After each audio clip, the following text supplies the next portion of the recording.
So anyway, pizza. So what I was saying was even layer. Yeah. Oh, I can hear it. Really? Yeah. You want to roast instead? No. Okay. Continue. Even layer of cheese, even layer of pepperoni. Even if the pepperoni covers all of the cheese, I personally feel that the cheese is thicker most of the time than the pepperoni. So you'd still have, even if you can't see the cheese, you're still going to have more cheese than pepperoni. Where are you getting these thin sliced pepperoni pizzas from? I feel like on most chains of pizza, like most pizza chains, Domino's, Papa John's, I don't. I feel like there's very few places where I've had like a thick pepperoni. Okay, I feel like the typical pepperoni thickness is like enough for me. So I don't know. But I'm saying, if it's enough for you, that's fine. But what I'm saying is mathematically, we know you hate that. Mathematically, is that the pepperoni relative to the cheese, it's less. So the cheese to pep ratio is, I don't know. Oh my God. You brought math to the table. I feel like you should know. Let me look up a centimeter. 2 to 1? Is it? Oh, I don't think. It Wait, is centimeter? not a centimeter. Millimeters. Millimeters. Let's say like the cheese. Okay. Let's say that's like, I don't know. I wish I had a ruler, but I'm using my fingers. My fingers are the ruler. Maybe the cheese is like this thick or something, right? I feel like that's a decent amount of melted cheese. Yes, and we're gonna guesstimate that this is like 5 millimeters, okay? For the audience listening. Okay. Would you say this is 5 millimeters? I have no idea. I would say that the pepperoni is like 2 millimeters. I feel like it's a lot less than the cheese. So the cheese to pep ratio is 5 to 2. Yeah. Or 10 to 4. Wait. 4 to 10. 4 to 10. No, you had it right the first time. Cheese to pep. Cheese is higher. Yeah. Yeah. Well, see, now you're tripping me up. Anyway, I saw that you gave Batman 10 out of 10. And that's it. That concludes this episode for today. Shut up. No, it doesn't. I can't understand why you use a 10 out of 10 scale on Letterboxd when it's out of 5. Yeah, but I only ever see 5. No, I know. That's what I see too. Okay, but it's like you're purposefully complicating it for what? It's not complicating it. I just 10 is a nicer number than 5. Melissa can fight me on this, but okay. 5 is her favorite number. Melissa Lore. What is it? 10, like, in terms of reviews, I feel like 10 is a nicer number than 5. Why? And I don't know. Maybe I'm conditioned by IGN. I'll say like the IGN like 10 out of 10. Okay. That's but as we know, IGN reviews kind of don't really mean anything a lot of the time. What do you mean? They have that reputation. They'll give just about anything a 9 out of 10. They give just about everything a 10. They give just about everything a 7 out of 10. But like, I feel like they've, maybe in the past, but like recently, I feel like they're a bit more stingy with their like 8, 9s, and especially their 10s. Everything gets like a 7 though. Well, I feel like back in the day, the prevailing thing was that, IGN, their reviews, they're not great because I think it was a rumor like they were like too much water for some too much water. That was like, no, if you want to talk about that, I feel like that rumor never been substantiated, and I feel like the PlayStation podcaster that I really like, I guess Colin Moriarty, if any of our listeners know who that is. The title of the podcast is Sacred Symbols, is it not? Yes. You never say that. You just say the PlayStation podcast. I feel like you could benefit from actually Sacred saying Symbols, their name. just plugging it. Yes. Yeah, Sacred Symbols. Well, I don't know. I guess I don't like saying things properly if someone doesn't know what I'm talking about. Well, then they can look it up and they'll find exactly what you're talking about instead of just PlayStation podcast. But then that halts the conversation. They have to look it up. I mean, I guess, but I don't know. I guess I could add it doesn't halt it. What are you talking about? Like actual conversation or like podcast listeners? Well, like it's like if I'm just casually talking to like, let's say a coworker, and I'm like, yo, you excited for like that new Harry Potter game? They may be like, oh yeah. But then it's like, if I'm like, yo, are you excited for Hogwarts Legacy? They'll be like, oh, what's that? Like they might not know the title. Okay, but I feel like specifically for PlayStation podcasts, you can be the PlayStation podcast called Sacred Symbols. Yeah, I know. Yeah. We're on the same page. You and Anyway. me are, because I know what you're talking about, but they're not. Yeah. But so Sacred Symbols. He has talked about this before, where he's like vehemently denied, that like IGN's ever been like paid for a review. But Did you work for them? Yeah. Okay. But he doesn't work for them anymore. But well, yeah. What is it? Like where IGN sort of lost their reputation was two things. One, they had these like pros and cons that kind of were like just very short like bullet points where it's just like, this is what's good about the game, this is what's bad about the game. And they reviewed a Pokemon game that was set in like a fictional Hawaii, and one of the cons what were they called? I forgot. Anyway, I know what you're talking about though. And in the review I think they gave it like a 7 or an 8 out of 10. And then in the cons it was like 7 out of 10 too much water or something like that. And so it was like, yo, it's in Hawaii, that's the point. Literally islands. And so like it's just now I don't think that was a bad review. I actually haven't watched it and I haven't played it, so maybe that's not fair to say. But it was like the pros and cons kind of oversimplified it and people latched onto that. What he was actually saying was like, oh, like I feel like there's a lot of like empty space. Like, yeah, there's a lot of water. That's not the issue. It's just there's nothing you can really do with the water. It's just like an obstacle to pass through, but it takes time. I think is what he was saying. And so, but it's a lot easier to like latch on to this like memeable like 7 out of 10 too much water. And like for a while, if you watched a lot of like IGN reviews or even videos, people would review people would comment on reviews being like, like Resident Evil 7 not good, like 7 out of 10 too much evil or something like that. Like, and it was a big meme for a time. The other big thing that really tanked the reputation, understandably so, was it was discovered that one of their reviewers had been plagiarizing for like years. He was plagiarizing like other reviews.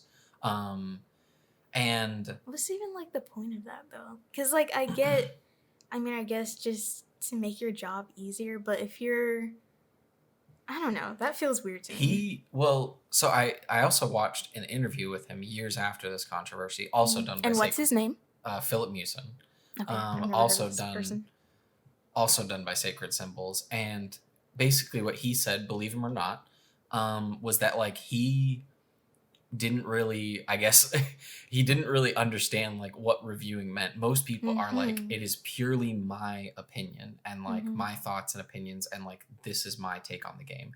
Meanwhile, his process was like, first I want to hear what other people have to say about it and then shape that into my opinion. But the thing that he would do then is he like would take kind of like direct quotes from like other reviews and put them into his review.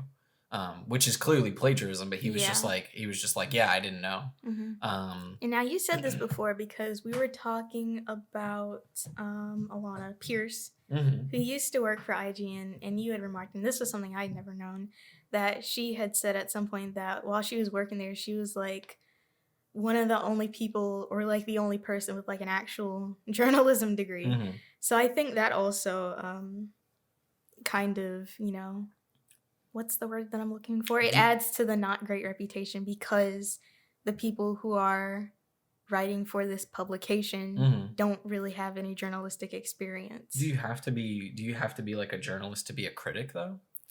Because it definitely, I agree. I don't think so, but I think you need to at least know the basics of it, you know?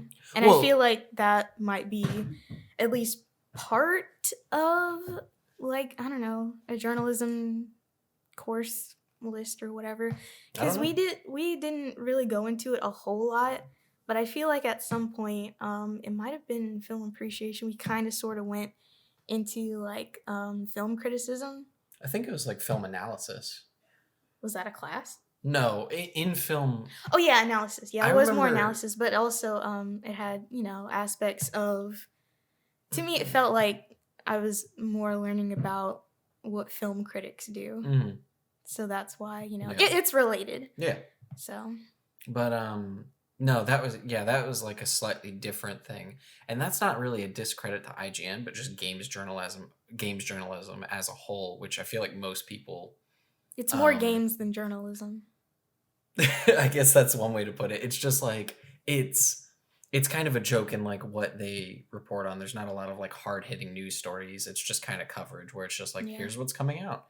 Here if it's good or not. It looks cool. Like that's the gist of it, where it's not really like, yo, let's learn like the deep secrets of the studio, or let's like learn how this thing works.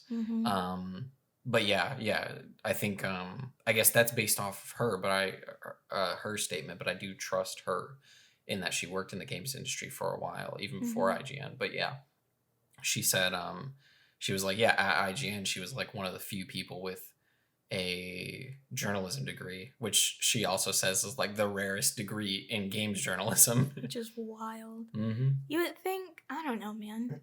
Like I get people who have like game design or game development backgrounds deciding to go into games journalism, but I don't know. You'd think they would at least have some understanding of it.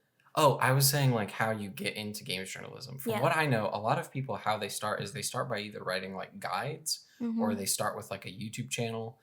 Well, I guess think that would be like more recently. Well, Philip Mewson, I guess the guy that got fired for plagiarizing, he had a YouTube channel that like covered some like Nintendo stuff. He just kind of reviewed Nintendo games and did other stuff. And but what about like, you know, way back in the day, like the people on G4, like how? Well, I'm saying he got his job like, I just know he got his job from his YouTube channel, and that was, I'm gonna say, back in like 2012, which isn't that far back, but is like it's pretty early, a decade or so. Yeah. As far as G4, that kind of is a little bit before my knowledge. A lot of my knowledge is kind of from like 2010 onwards. Yeah, and I'm pretty sure they were off the air by then, but yeah, because there was like a whole, they were reporting on video game stuff, but like on TV. So, you know, I would think the barrier for entry for that would be a little bit higher than like, I don't know, VG 24/7. Are you familiar with that website? VG 24/7. I'm not. It's I guess it's like a gaming publication. Are you What? You can cut this out. Are you talking loud enough for the recording? I can hear myself. Am I talking too low? For me, it's pretty quiet. Okay. Well, I can hear myself very well. I'm also like right up on it, so. Okay then. Jeez. I don't know why, but you're like loud for some reason. Maybe I think I'm you're just like loud. Built different. Anyway. Wait, did you just describe me as loud? You're just kind of loud. Like in voice volume, I think. Because remember, I said in the previous episodes, your voice always comes through like the loudest. You know, one time in choir class in high school, I didn't get a solo because my voice wasn't loud enough. Well, that's singing. Moving on. What did he say? He said keep that one in the podcast. I don't know which one he's referring to though. I don't either. It was quite heartening. I was even like auditioning for it, and Wait, you were in choir? Yeah. I can't see that for you. I was in choir in college too. Really? Yeah. Wow. You can't imagine me singing? No. Yeah. Me neither. Well, why were you in it? I enjoy it. Oh, okay. Well, I don't know. I guess I could tell that story some other time. What story? Well, what I was telling him, it was just further elaboration on the not getting the solo. Oh. Because I didn't want to do a solo. I want because I guess I'm not really that kind of person. I don't want to like. I'm okay with choir. I'm not okay with just like singing myself. I rather sing with people than just but. But like no, I asked her specifically like.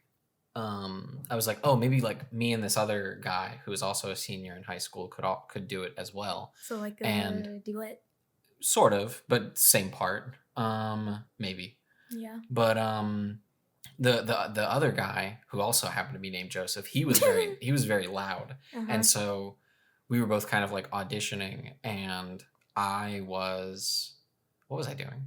We were both kind of singing the part, just like, it's like, here's us doing it. And she kept, like, the teacher kept telling me, she was like, you need to be louder. I can't hear you over, like, the other Joseph. And I was just like, I was literally like, I felt like I was doing my loudest. And she was like, yeah, I can't hear you. And then she gave it to someone else, which is fine. Mhm. But if I ever see her again, just kidding. She is beat up an old woman. No, she's not old actually. She's well, he doesn't listen to the podcast, but it's my friend, I guess, wife. Oh, the one that I just saw Jackass with yesterday. Oh, okay. Well. So I guess that's why it's okay to make that joke. Because she's all mean. right.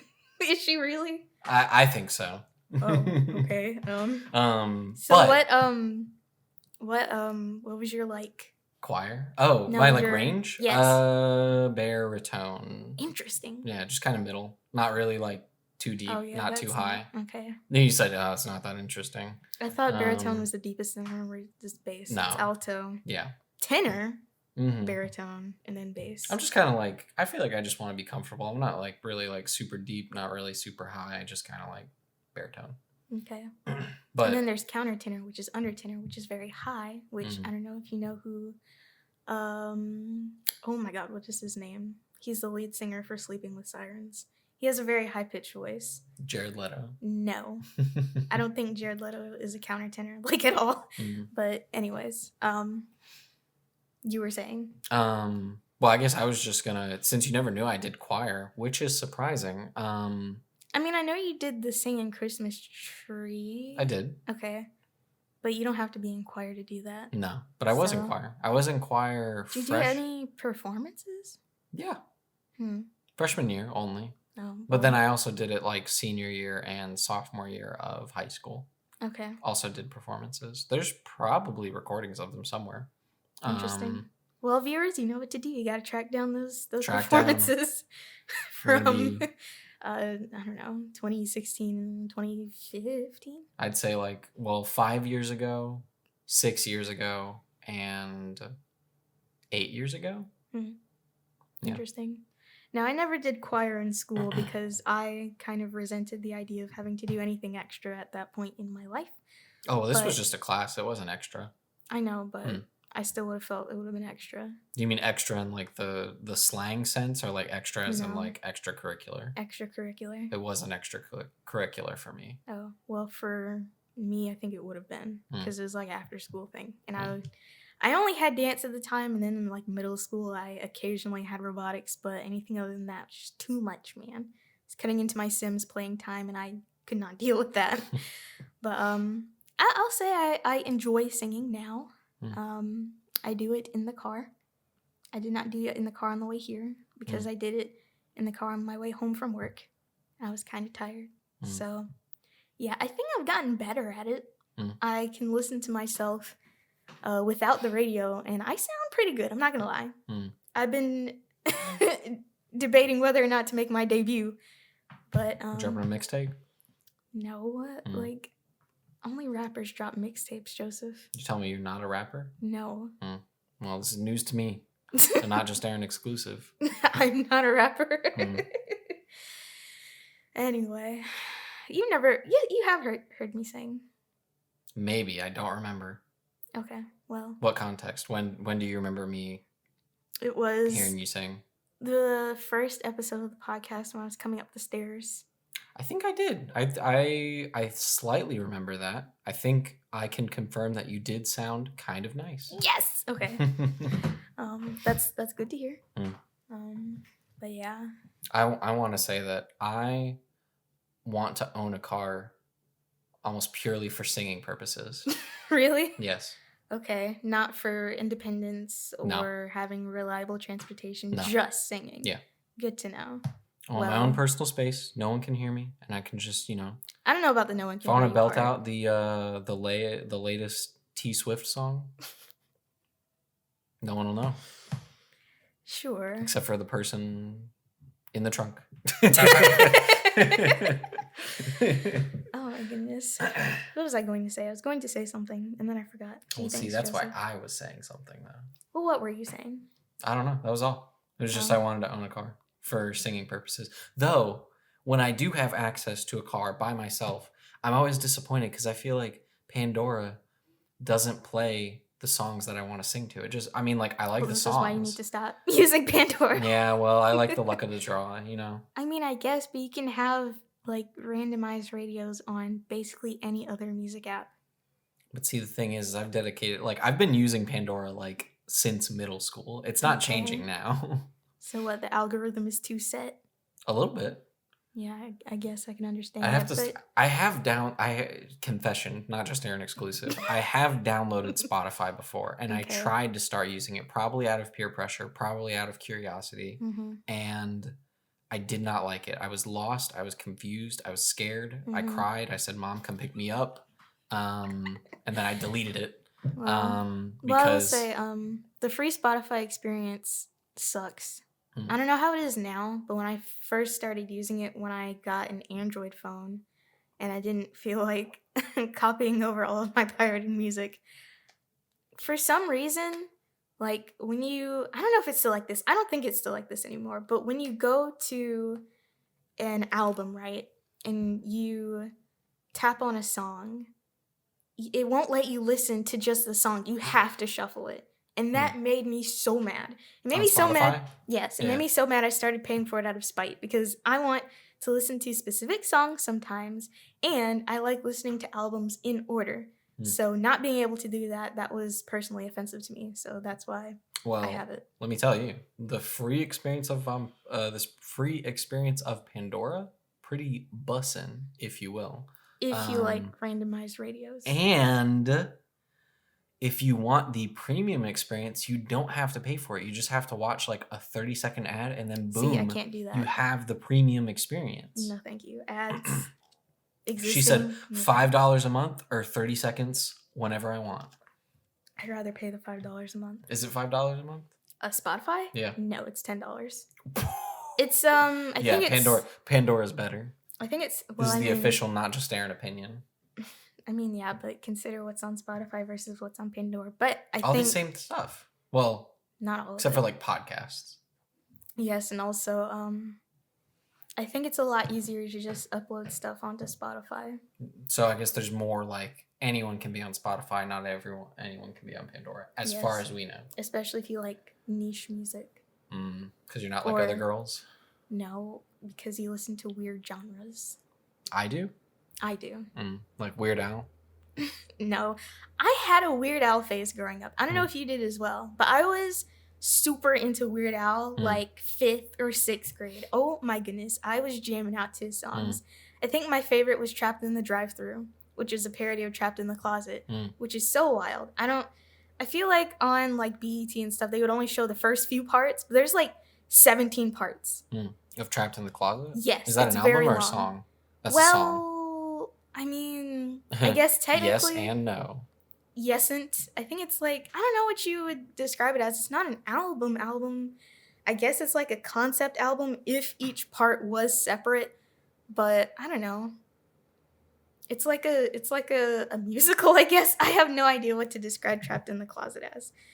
And this is made by R. Kelly, by the way. Wait, what were you going to say? It's an opera? Wait. It's an opera? R. Kelly made an opera? Yes, it is classified as an opera with 33 chapters released from 2005 to 2012. Dang, you didn't even know how long it was. And it's 91 minutes long. It's feature length. Oh my god. I can't believe this. Is it finally his successor to the remix to Ignition? No. However, as we know, the remix to Ignition came out before Ignition. There's 2 of them? Yes. There's Ignition remix and there's just Ignition, right? Actually, you don't know this. I feel like I'm going to be bold and say I feel like you're wrong, but I feel like also the odds are not in my favor. Let's see. Ignition Remix is a song written and produced by American R&B singer R. Kelly. It was released in 2002 as a lead singer. I don't think there's like an original that was remixed. Ooh. I think I literally just said that. You said No. You said that there's 2 versions. You said there's Ignition and then there's Remix to Ignition. The thing is I was saying I don't know. No. Right in the guy. Melissa's going to give us feedback, and the feedback is going to be, yeah, Arin, you said that there's 2 versions, and Joseph said there isn't. And it seems Joseph was correct. Well, I don't know if you know this, but there's a Tagalog version of Ignition. When I was taking Spanish in school, we would like listen to Spanish versions of songs. Is that gonna pick up? Oh boy. Yeah, I can hear it. What is that? That's someone's car. Oh, good God. Yeah. Okay. They're losing their ears at a young age. I don't think that would really affect your ears, Base. Really? It hurts mine. They're already gone. Well. I really thought you were gonna hit me with a after I proved you wrong twice. Because one, you were wrong about ignition. Then two, you were wrong about remembering what you said like 2 minutes ago. Then you said Joseph, I don't know if you know this, but and then you hit me with like, I don't remember what you hit me with, but I thought you were gonna be like, Joseph, I don't know if you know this, but your mom gay. Why did you think I was gonna say that? Because I thought you were just gonna I thought it's the classic scenario of someone is losing an argument, and then so you start insulting them. Okay, well, I don't know the situation with ignition, but anyways, going back to it, my favorite song was Amish Paradise. Yes, it's a good one. Classic. Oh my God, I think I still remember it. No, I don't. Sing it for us, not just Arin exclusive. I don't quite remember it, but let's see. There's Amish Paradise. There's Fat and Eat It. Wait. So you gotta at least sing the opening. You know the opening of Amish Paradise.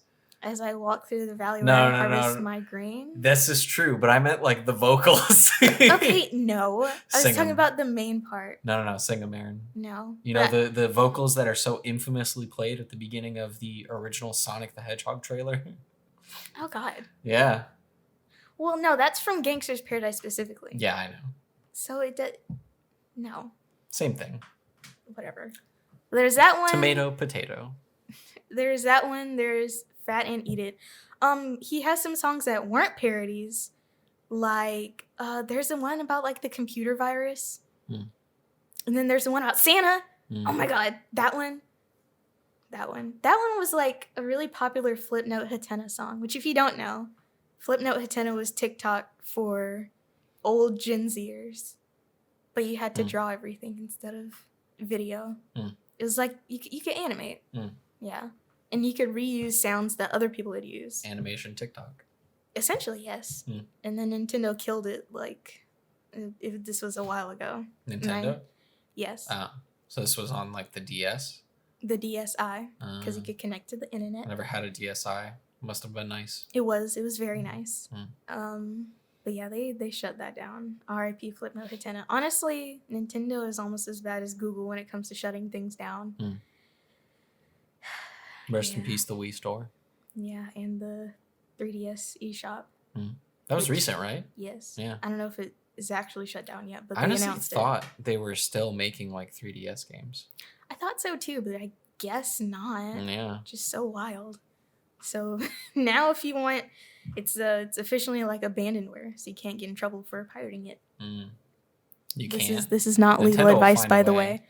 It's not. You probably can get in trouble for doing homebrews and pirating. I feel easily you can avoid getting in trouble. Very easily. This is my legal advice. The vast majority of people have not been arrested or fined for internet piracy, except for the people who certain companies wanted to make a example out of. But aside from that, just don't do it publicly. Yeah, exactly. Yeah. Get you I feel video game piracy is potentially the only piracy that I am okay with. Really? Specifically because this is something I like to think about. Because I like to watch a lot of movies, but I also like to play a lot of games. And I find it fascinating how it is, for the most part, with streaming and even then just buying a Blu-ray or DVD, incredibly easy to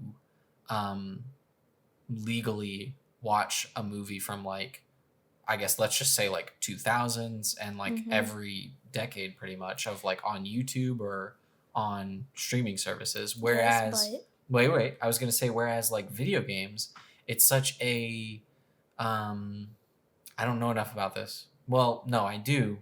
I just don't know the right word for this. Okay. But with the technology evolving for video games, specifically console games, it's much harder to play.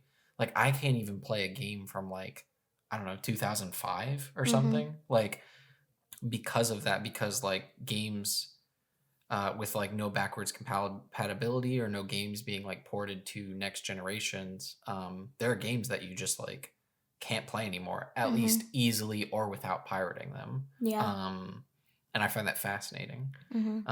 So I'll say with movies, I think we're on the other side of like the bell curve for this, because before the like streaming revolution, it was really hard to find really any movie easily online, so you kind of had to pirate it.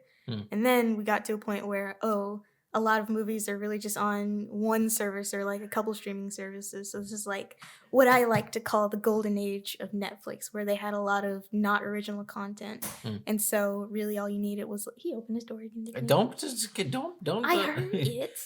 Anyways, the top of the curve is when everything was on Netflix and things were great. This is around 2012 to like 2015. And now we're at the point where everything's like breaking up again. Everything is like fragmented. There's like a bajillion streaming services, and me personally, I don't want to pay for a lot of them. Exactly. And it's getting kind of inconvenient. So now it is more convenient to just pirate it. But it's not a But question now pirating has become more convenient because you don't have to torrent things. Now you can just go on like illegal streaming services. I'm not saying like it's a question of like, what is it? We can just pause or something. We can. No, it's not a question of like convenience. I'm saying like purely from accessibility. Like, well, I feel like convenience is the question for a lot of people who would typically pirate things. Okay. I'm saying in general, not just for games. For games, it is kind of specifically about availability. Let's switch it from like games and movies to like TV shows, for example. Too. Just because I have an example, which is I saw a tweet, not on Twitter but on YouTube, where someone like tweeted Bo Burnham, who I am a big fan of. He was basically like, "Hey, yo, I know you have this show that was on MTV, but it's literally not streaming anywhere. Like, there's no way for me to legally pay money and watch this." And so he tweeted at Bo Burnham and was like, "Yo, can I pirate this?" And Bo Burnham was like, "Yeah, go ahead. I've made enough money on it. Like, understandable." Also, Bo Burnham probably doesn't own the rights to it. He makes money off of it, though. Yes, but he doesn't own the rights to it. So? It doesn't really matter to him whether or not they pirate it. But it's less money in his bank account? I mean, I guess. But listen, depending on his contract, whatever network. So MTV. Okay. MTV owns the rights for it. And don't try to destroy my example. It was a good example. I guess, but MTV. Don't try to Ben Shapiro me, okay? I don't need your facts and logic, okay, Aaron? Like, I'm just saying that it's a lot harder to, at least for a console gamer. PC gamers, go wild. Yeah. Steam's pretty great. But that's true, but not everything is on Steam. For example, old games, like, DOS games, early, like, Windows 98 games are not really on Steam. However, there is a website called GOG, which is Good Old Games. They sell old games. You can buy them there, but, Well, yeah. I feel like that further proves my point, where it's, like, games to play, like, classics from even, like, a decade or two ago, you might have to pirate them, because there's really, like, someone might not have, like, a PS3 to play, like, all the old Metal Gear Solid games or something. Like, also, you could get an emulator, but that would require you having a PC. So yeah, there are emulators up to. You kind of interrupted me there, Aaron. Okay, go ahead. Yeah, I was just saying, like, yeah, it's just very hard for a console gamer to play classic, maybe like landmark games. But you can with an emulator. Yeah. Isn't that a form of piracy, though? Yes and no. Technically, it isn't. I think, using an emulator isn't really pirate. It's kind of like, this is going to sound like a weird example, but it's kind of like prostitution, where in some places, selling isn't illegal, but buying is. So I feel like having an emulator and using an emulator, and let's say, I don't know, playing homebrew games on an emulator, that's not technically illegal, but having the ROMs of games unauthorizedly is technically illegal. But emulator technology has gotten pretty good. We've gone up to, I don't think there's a PS4 emulator yet, but there is a 3DS emulator. There might be a Switch emulator, but of course, Emulation is kind of hard in the early stages because not all games work right away. I know it was like that for the 3DS. It took kind of a while to like get it up to where it could play a majority of 3DS games. Because I, for some reason, really wanted to play the 3DS Animal Crossing New Leaf. And that only kind of worked on the emulator at the point that I was looking at it. But then I eventually just got a 3DS and played it regularly. I didn't buy one. Someone gave one to me. But yeah. I'll say emulator technology is getting pretty good. Especially if you want to play old games. But of course that would require you having a PC. Which I don't. So I'm purely... You have a laptop. I don't feel like it's a very good one. Or like a good... I don't feel like it has the potential to game. But I also like don't... I don't know. PC is just a little too complicated. I really like... Complicated? I really just like the plug and play nature of like... Of consoles, you know. I don't want to deal with like I guess, but optimizing and like figuring out like, oh, if something doesn't work, I have to test a bunch of different things to solve the problem. So that's if you like build a PC. You can buy a pre-built PC. That's what I did. Even then, you can still run into issues that have to be like troubleshooted. I mean, I guess, but I feel like especially with emulation. Well, yeah, specifically with emulation, but I feel like, you know, there's some emulators that have been around for a while and they just kind of work. But do they work with the cloud or the power of your like graphics card? What do you mean with the cloud? I don't know. I don't know how emulators work. Well, it's a piece of software that you run and it emulates the like software and hardware of a console. So for like more demanding games, don't you still need, even with an emulator, you still need like a decent PC to play a demanding game? You can't really do it on a netbook, but you know, if you're trying to play Final Fantasy VII, I think you could get away with that on just like a normal PC, as long as you have like the disk space. And even then, I mean, Final Fantasy VII was a big game at the time, but now, especially like what PS1, it can't take that much. I'm saying a complex game or something like, I don't know, like Metal Gear or something, you know. Well, like PS1 Metal Gear? Maybe like PS3 Metal Gear. So what was that? 4? Yeah, 4 and 3. I think Snake Eater, that was on. Just 3. It was. Yeah. Oh. Yeah. I really don't think it would take that much. I don't know. I don't know either. Well. This has been. you're I want to go home. We haven't even done the intro. Oh my god! Yeah, it's I know. been 30 minutes. Well, I was thinking about telling you. I just realized. I don't understand why that's so funny. Because we just like this is the pre-show. Yeah, this is the cold open. So we're 30 minutes of a cold open intro, and now the typical hour and a half of podcast afterwards. Oh boy, you set us up for the long haul, Aaron. Jeez. Anyway. No, just kidding. This is. Let's make the intro the outro. Let's just go home, Aaron. I'm tired. Oh my god, it's only been 40 minutes. You need to chill. Only? Yes. Ugh. Joseph, we haven't even been talking that long. We haven't even gotten into the actual podcast. This is prime podcast.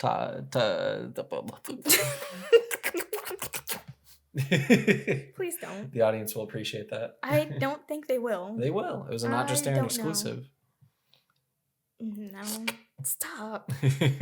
Weird. Anyways, this is the Not Just Aaron podcast. I'm Aaron and you are? Don't try to think of anything. Giuseppe. Oh my god. Here you go, trying to be creative. I just can't contain it. I have a film degree and I just like, I gotta let it out sometimes. You just be normal and say not Aaron and then we can move on.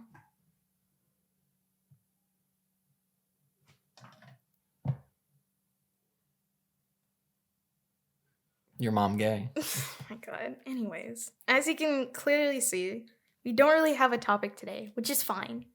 We're doing fine.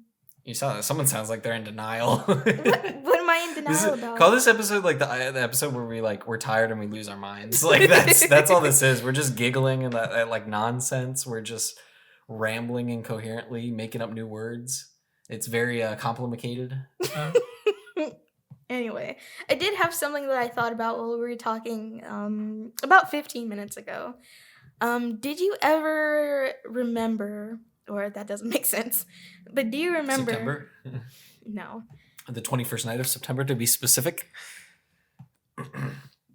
No.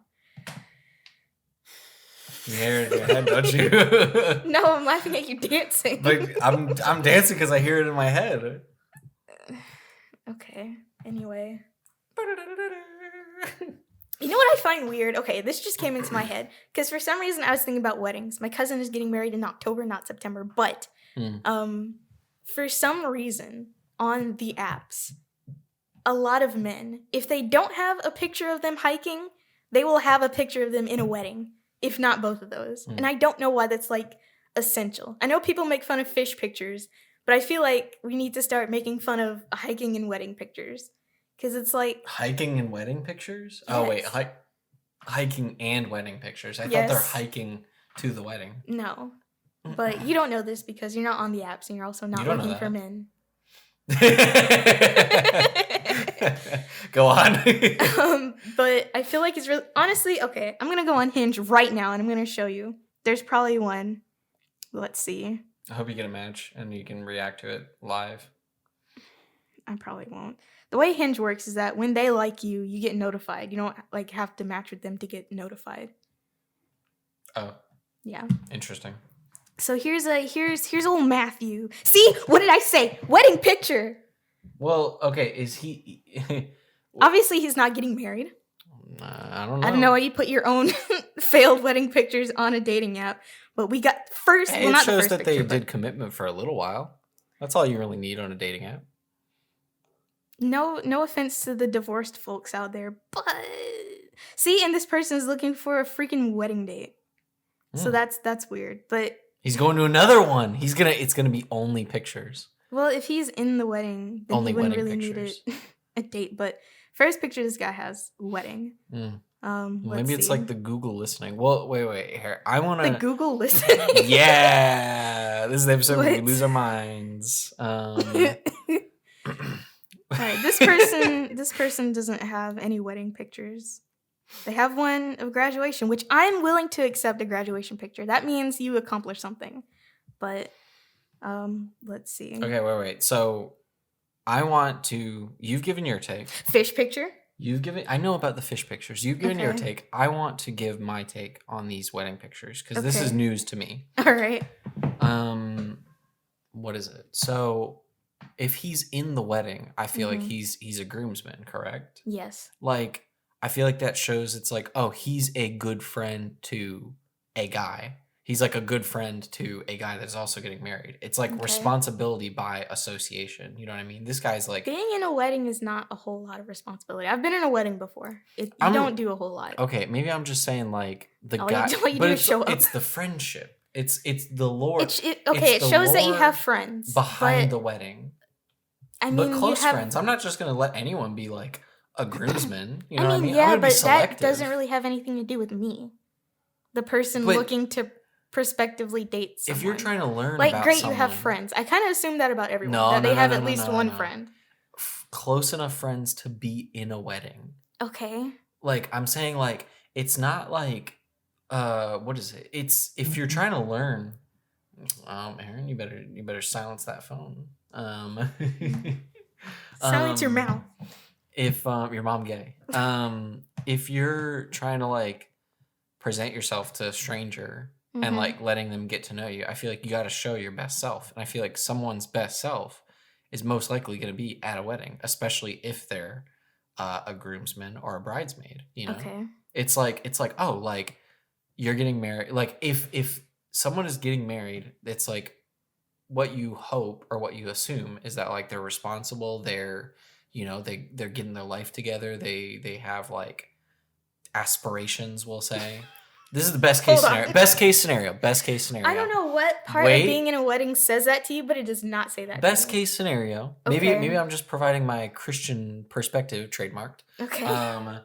But best case scenario. Okay. So that's what's going on with the wedding. And if you're like a close enough friend to be a groomsman or a bridesmaid to the wedding party or to the newly wedded couple, I feel like that's best case scenario. Says a bit about you, your responsibility, your not just that you have friends, but you have like close friends and like mature friends. And I'm saying best case scenario. This is very, very best case scenario, Joseph, I know, because this is, I don't know, man.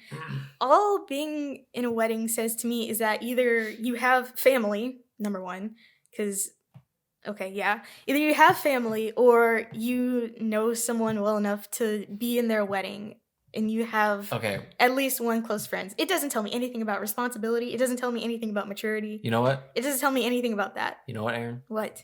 You're right. Okay. Scrap all that I said. I'm wrong. Now I'm going to say, you know what? He's in a suit. He never wears a suit. He looks good in a suit. Exactly. That's what I'm saying. He's just a total slob. He never wears a suit. Wedding is when he only wears a suit. And professional pictures are taken at weddings, which is why they want to use them. Okay. It makes them look Why'd you ask me about it then? You have it all figured out. What did I ask you? You were like, "Yo, what's up with these wedding photos on these apps?" That was an open-ended question, but I wasn't expecting you to answer it, but okay, you're just gonna all right. Hit me with another open-ended question, and I will sit here not answer it because that is prime podcast material. Oh my goodness! But I will. Back to my main point. I will say there's a lot of hiking pictures. There's a lot of fish pictures because, of course, we down south, so people be fishing. And there's a lot of hiking pictures and pictures of people at like exotic destinations and stuff like that. Like Wendy's. Now I will say this. So that's only really among straight men, but anecdotally, I've heard that I think gay men typically take pictures with tigers. That's their fish picture.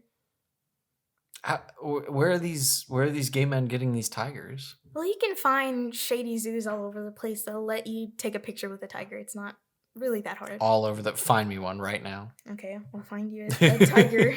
Let's see, a tiger petting zoo or a big cat zoo. Let me tell you, I need a tiger picture now that I've learned about this. You're trying to attract some men? No. All right, let's see. Big cat zoo near me. There's one. Is that what you searched? Yeah. Big cat zoo near me. Yeah. So find one. And it pulls up the world's biggest kazoo. There's one on the border between Alabama and Mississippi. I don't know where this is though. Between the Alabama, I know, but I don't know what city it's in. The city. I almost said the Ala border, and you said the city. I don't know what city it's in.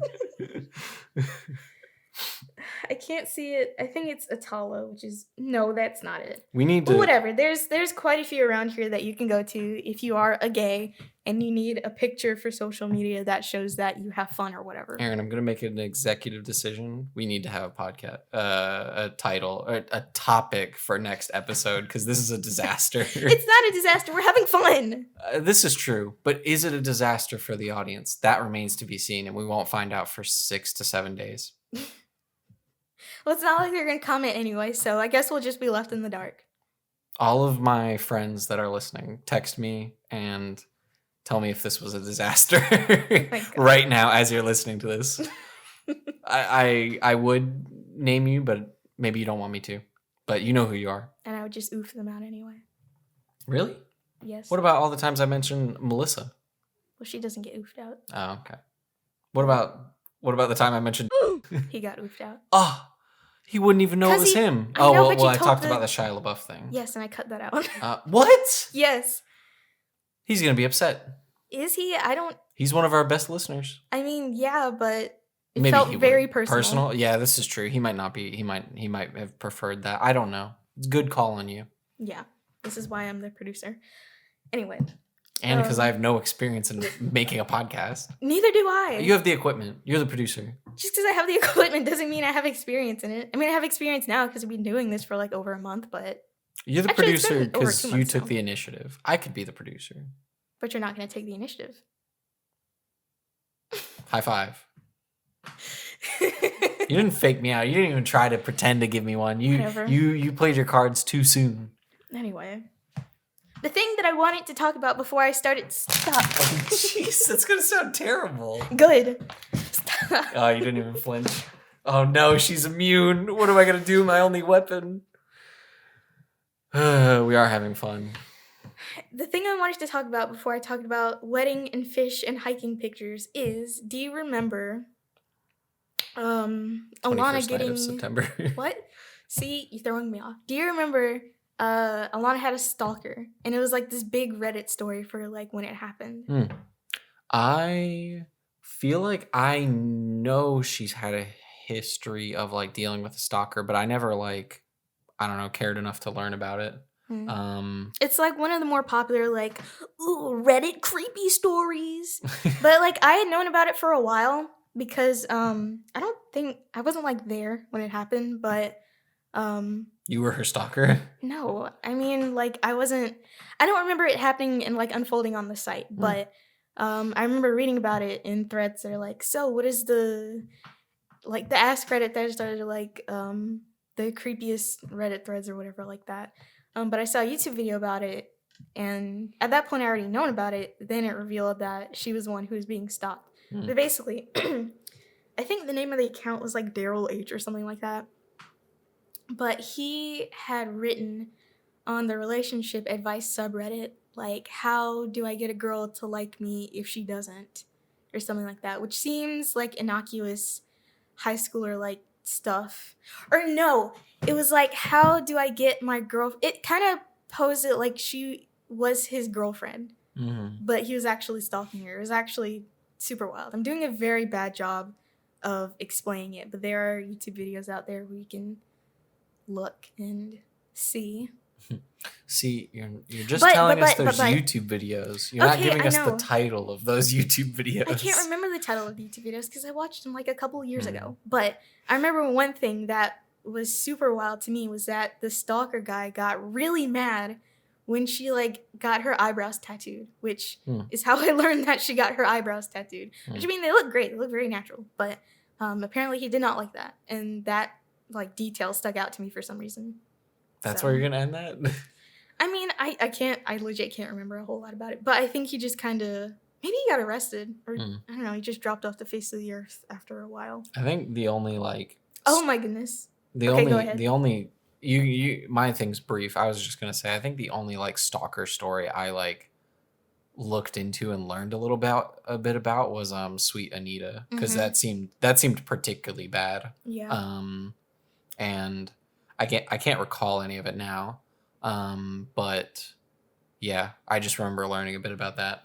So at work today, don't tell my boss, but at work today, I got a little sidetracked on the twitter.coms, and I was reading I'm telling your boss. Teresa. Who is that? Your boss. That's not the name of my boss, but okay. Sure. I was reading some Am I the A-hole like threads, but on Twitter because they get reposted there a lot. My coworker also gets distracted at work doing that. I don't call them out. I wasn't gonna say it's not. Okay. I would be surprised if it was. He doesn't seem the type to partake in those activities. I thought you said you were on Twitter though. This is Reddit. Yes, but they get reposted onto Twitter. There's like a Twitter account that posts "Am I the A-hole?" like threads, and then people comment on them on Twitter. The one good thing on Twitter, that and the Fall Guys Twitter. I mean, I don't know. I guess something can be said about we can move from on. not Reddit poaching Reddit content, but whatever. I was reading some posts, right, and I came upon one. It was on Today I Effed Up, and it didn't say when the post was from, but I think it was the Twitter thread was from February, and it was about this girl, a woman, whose husband was cheating on her with her mom and had like 3 kids with her. And with the mom, or yes. with wow? Did they have any kids? Yes. How many kids did they have? I want to say 2 or 3. It would be juicier if the mom got more. Well, I guess, but yes, it is. Well, I'm trying to think because the mom already had. First, they had the OP, the original poster, and then they had like 2 adult siblings, and then they had like 3. No, because 2 of them are twins. The little cheat children. I don't know what to call them. 2 of them are twins, and they were minors. And then I think there might have been like 2 other kids. And it was all it was giving very West Virginia vibes to me because it was just it was a lot. It had a lot of threads and points and one of those country roads to take you home. Kind of. But, man, that was wild. That wasn't a good story at all because there was nothing to it, but I feel like it would be a good story if we tracked down the thread. No, I was going to say if you like gave more detail. You were just like, oh, I got distracted at work. There was this guy that was cheating on his wife with his mom and they had some kids and like, oh man, it was wacky. Oh, I was reading another Emily A-hole post where a woman took in her sister and her 5-month-old child because her sister was like in an abusive relationship. And then the OP leaves and then comes back and the sister and her kid are gone. And she's given a note by the husband being like, hey, we left. And she can't reach her over the phone. But then eventually the husband is like, all right, so I hid her phone and I kicked her out because her kid was annoying. And he said he was going to like change the locks on the doors if the OP tried to get her sister and her kid back to the house, which is like wild. Because oh my, that's so wild. Because okay, like 5-month-olds, they like cry a lot. That's how old the kid was. So I guess that's why the husband was getting annoyed because all of a sudden he's living with a baby now. Which I mean, I guess that's understandable, but you have to realize this is your wife's sister who is in a crisis right now, and you're more annoyed that a baby is crying. Hid them? Well, no, he kicked them out. She ended up being at like a women's shelter, basically homeless. And so, you know, I don't know if the OP was going to divorce him or not, but you know, that's people in the Twitter thread said that was like grounds for divorce. That is weird that like he would just do that without like consulting, you know? Well, I think I left a part out. I think they had talked about the sister and the baby being in the house and the husband, he said he was okay with it at first. That was what it was. He said he was okay with it at first, but then he went and not only lied about it, but kicked them out, didn't tell his wife where his sister and her nephew were, and hid this woman's phone from her so she can't get in contact with anybody, right? And then wrote a note pretending to be the sister, gave it to his wife, trying to be like, you know, your sister just left. It sounds like they both married abusive men. Exactly. Yeah. One of the tweets in the reply said, you know, the sister being in the abusive relationship showed that the OP was in an abusive relationship. Now they both can get out. Yeah. So she literally like fled from one to like another. Yeah. That's my take on it. Yeah, it's insane. I realized after the last episode, I never showed you the RimWorld trailer. So now I have to do it actually this time. So I'm going to make a note of it. Actually, no, I'm not. Just pull it up on your phone. Have it ready to go when we stop. Oh yeah, I can do that. So gosh, I'm getting a headache. This is wild. You just make it a short episode. She said no. No. Headache be damned.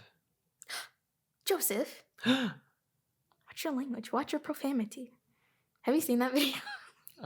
Yes. Watch your profanity. I haven't seen the video. I've just heard the quote. Yeah, okay. I got it pulled up now. What? That came out 3 years ago? My God. It's been so long. I think I've heard like I've seen like a kid say like he goes like it's a Vine where he's like, mother trucker dude, that hurt like a butt cheek on a stick, and then in comes watch your profanity. That's what I know that from. Don't know the origin, the origin, if you will. The original. that sounded bad. What, that's original? Yeah, you look that up on Urban Dictionary. You won't find anything good. Well, let's see. Original. Yeah, I have no idea how to spell it though. Okay, let's see. Original.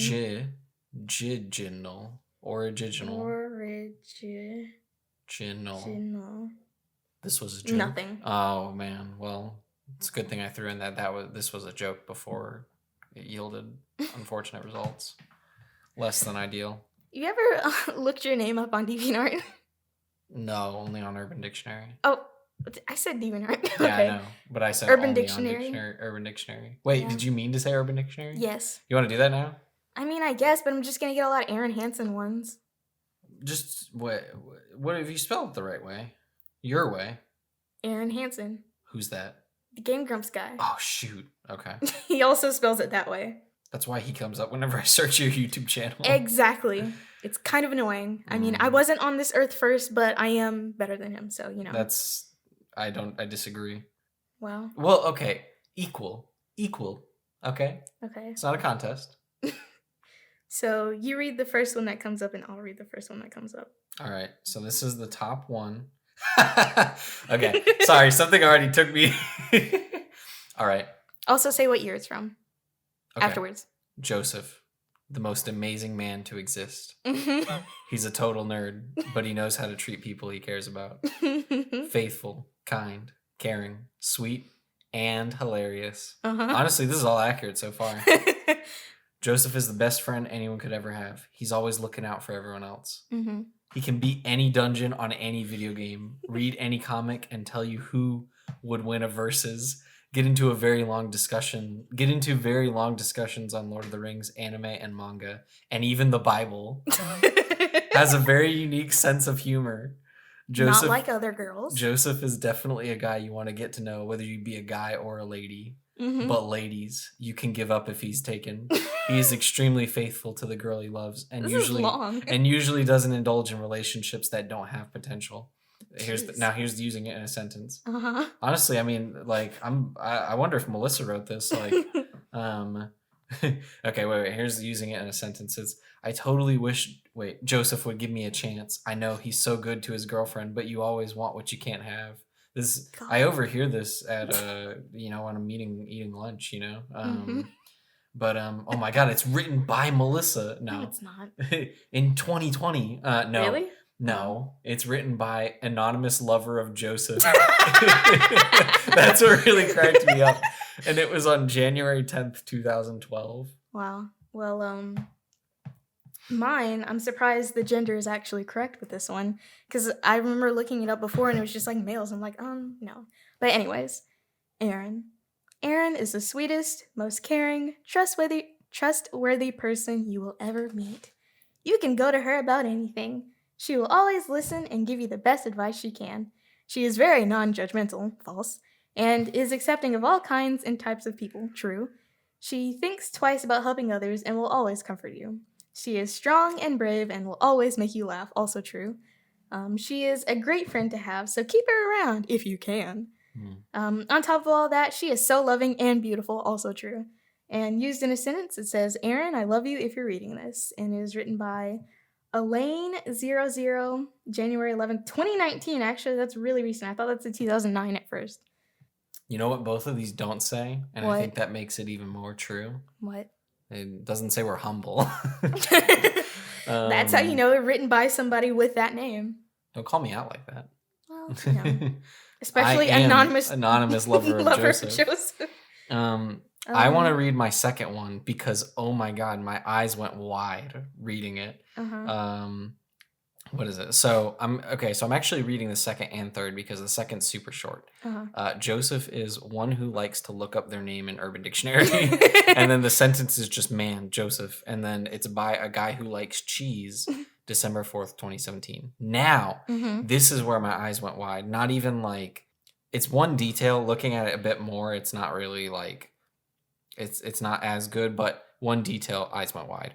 Joseph, a caring, gorgeous, funny boy that is always there for his girlfriend, friends, and family whenever he's needed. Also known as Jolo. He does it, which, I don't know. I guess maybe did you know that is a common nickname of mine? Yes. Okay, good. He doesn't really realize how truly amazing he is. He'll most of the time talk a load of stupid, but you've got to love him for it. He is incredibly good looking, lovable, wonderful, and intellectual. He has amazing eyes, a cheeky smile, and adorable rosy cheeks. I want to get like the old ones from like 2009, but these are all very recent. He will make you feel like the luckiest, happiest person alive, and little girls that fall in love with him will never let him go. Why little girls? He gives the best hugs and kisses and raspberries on record, and he often wears cool boxers, smells amazing, is very tall, is a great tennis and football player and is smoking hot. Okay. Smoking hot, no G. He will always manage to make his girlfriend smile and feel special and loved up. And any girl lucky enough to have him is very lucky indeed. He's so adorable. That must be Joseph. Written by Babarinodi on 9/11, September 11. 2001? Wait, yeah, no, not 9/11, 2011. Oh. Yeah, but the Jolo thing like really got me. I think if you would like to read another, I am done. I think the first one was perfect. I think it actually described me pretty well. Mm-hmm. I'm surprised by the lack of Arin Hansen ones, honestly. Well, it just proves you wrong. I guess maybe you just don't like the ones that are written about you. I mean, they're fine. It's just I expected to see more Arin Hansen ones, considering how Game Grumps fans Considering how you're wrong again on this episode. Oh my god. 2 for 2, baby. Whatever, man. Me and Melissa talked about this, but this just popped in my head. Have you seen some of the reviews for Turning Red? No. Okay. Well, never mind then. When did you guys talk about it? The last time I was over here, which was... Was I taking a dump? Tuesday. Was I gone? I think you were clogging the toilet. I came in and you were not there. So I can only imagine that's where you were. Yeah. Well, I mean... Can you tell me about these reviews? I mean, I haven't seen them, but if they don't, well, do they spoil the movie? No, they don't. Okay. It's just a bunch of grown men complaining that a movie they can't relate to it. It's just weirdos being weird. Well, is it okay? Well, wait a second. Who started this conversation? It must have been you. It was. Yeah. Where did you see these reviews? On the line. What line? The line. What line? Well, let me see. Was it twitter.line? Well, yes, I saw some on Twitter, and I also saw some on Rotten Tomatoes.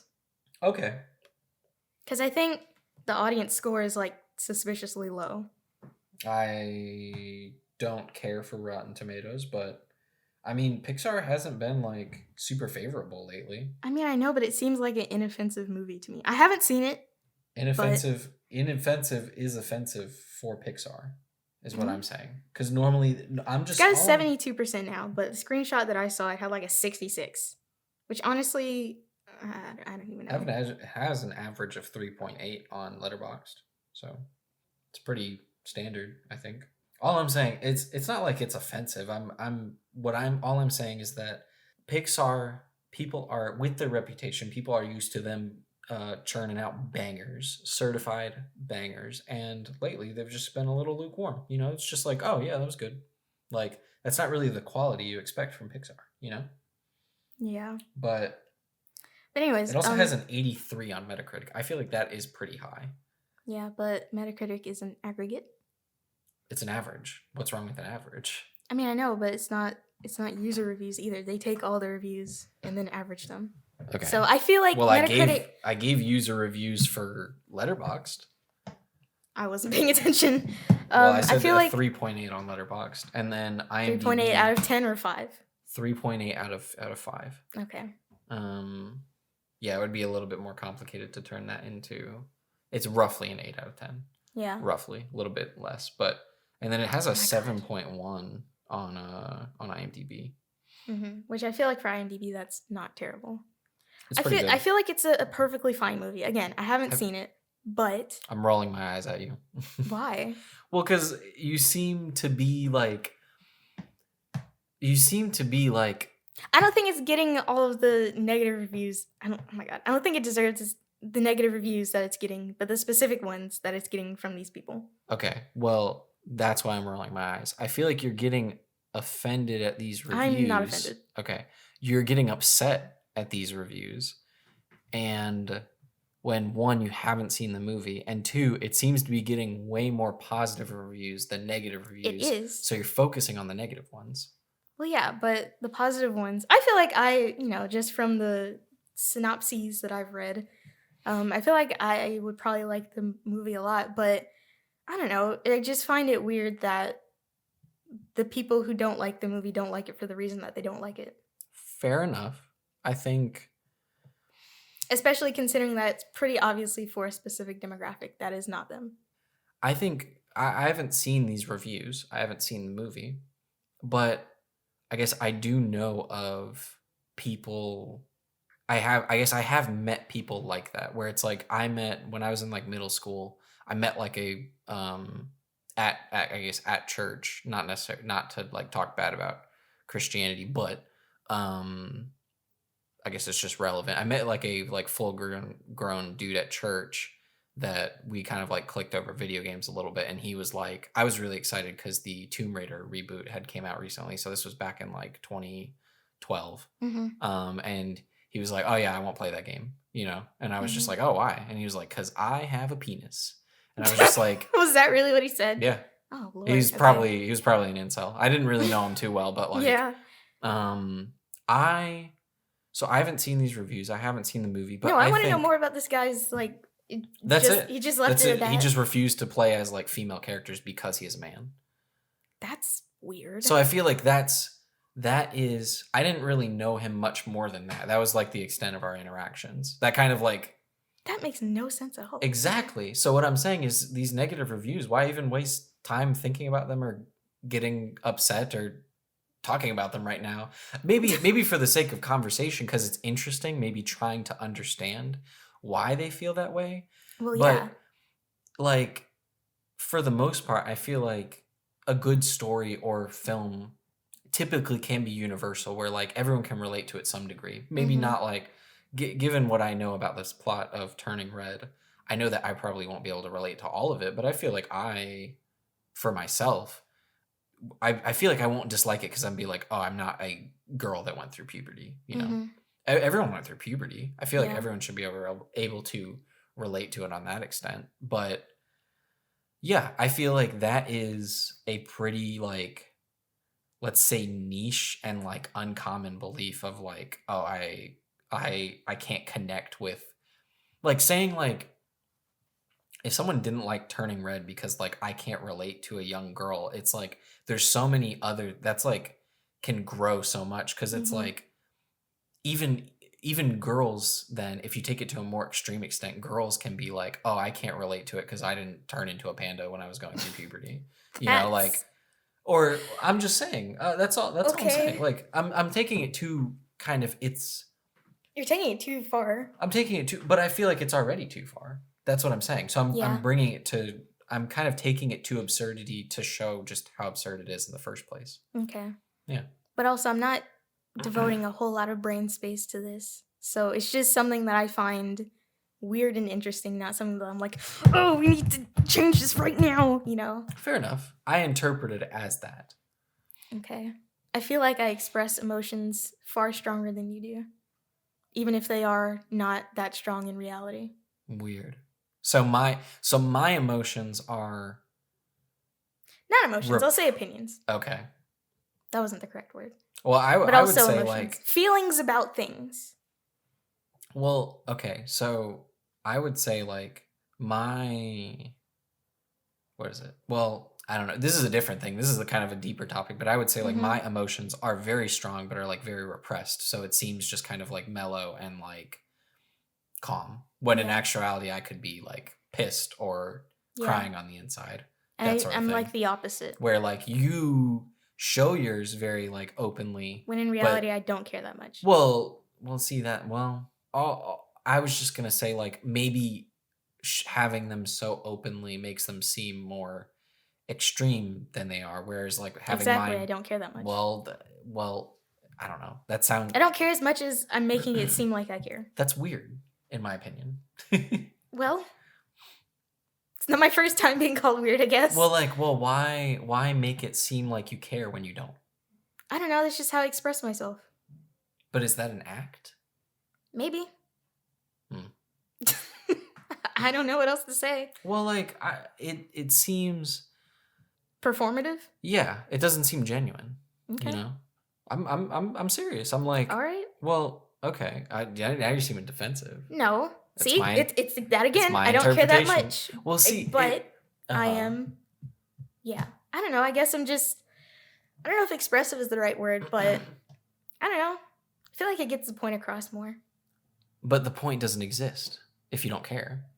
Well, I care a teeny weeny bit, just not as much as I'm making it seem like I do. I care a little bit. Otherwise, it wouldn't, be coming out at all. Well, but the way I interpret that is, to me, it sounds like, but this is just my perspective. It sounds like you're lying. You know what I mean? Well, I'm Like, not lying. well, what, like, why, like, act like you care a lot when in actuality you say, like, oh, I don't care at all or very little. When, like, now it's like, why do one thing but, like, say and mean another? Why not just act how you care adequately? You know what I mean? I mean, is it really an act if that is just how I am?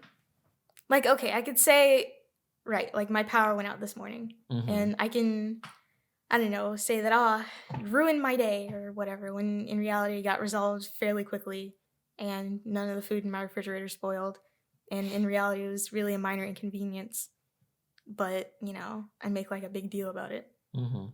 But did it? But like at the end of the day, did it actually ruin your day or not? Not really. It's kind of. So then we've why, established this before. I am prone to hyperbole. So then why say it?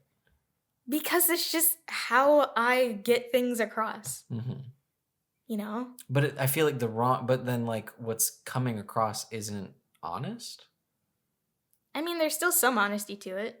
I didn't like that my power went out this morning. It did kind of, throw my day out of whack. It didn't ruin my day.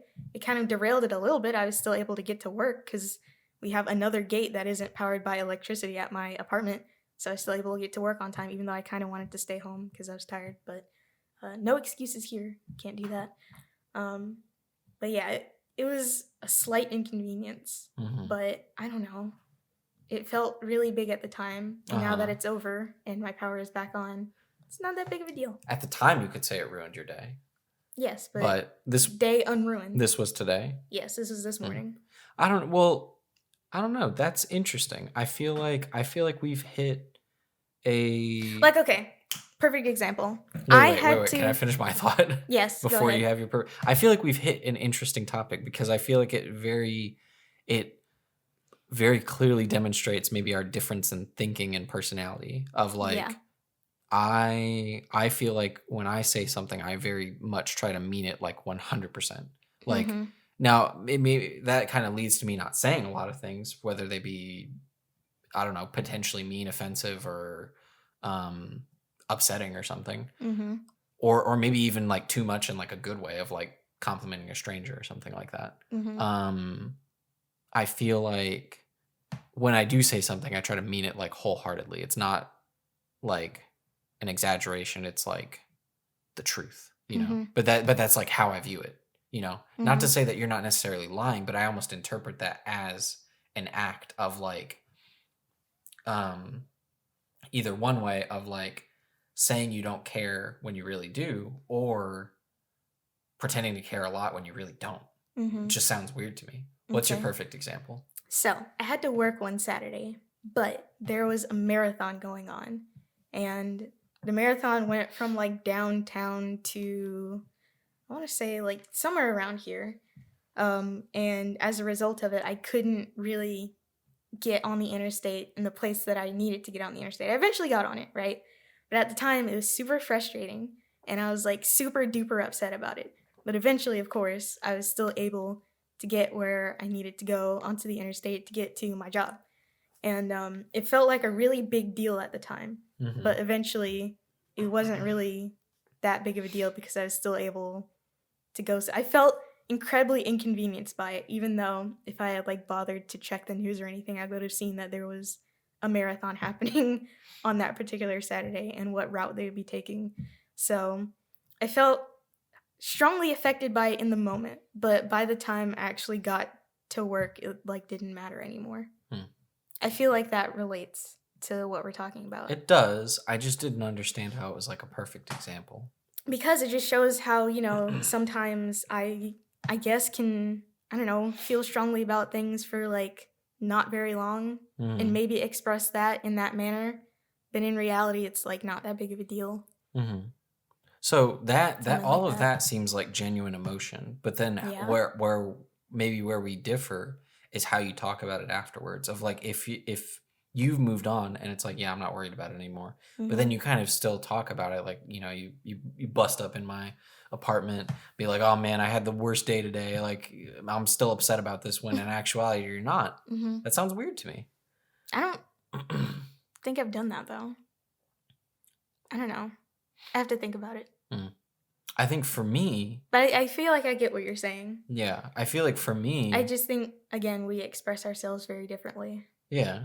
I was going to say, I think for me, like, if I say my day is ruined, like, my day is kind of ruined. Like, I'm not going to say, but there's something that actually happened today that kind of, like, pissed me off. And I was, like, really upset about it. And if I start thinking about it again, I still am. You know what I mean? And so it's, like, I'm saying, like, my day was kind of ruined. It pissed me off. And all of that is true. It's not like I, like, care not a whole lot. I'm not, like, exaggerating. I'm just, like, it is what it is, you know?